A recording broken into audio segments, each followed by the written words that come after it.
دعا کن دلم آروم بگیره، دعام کن اگه منو یادت نمیره. من آسون نرسیدم به تو، حیف دنیا تو رو ازم آسون بگیره.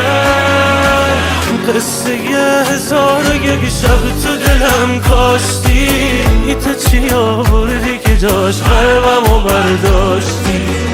مثل پاییز اومدی درم کردی، اومدی چشمه بشی تشنه ترم کردی.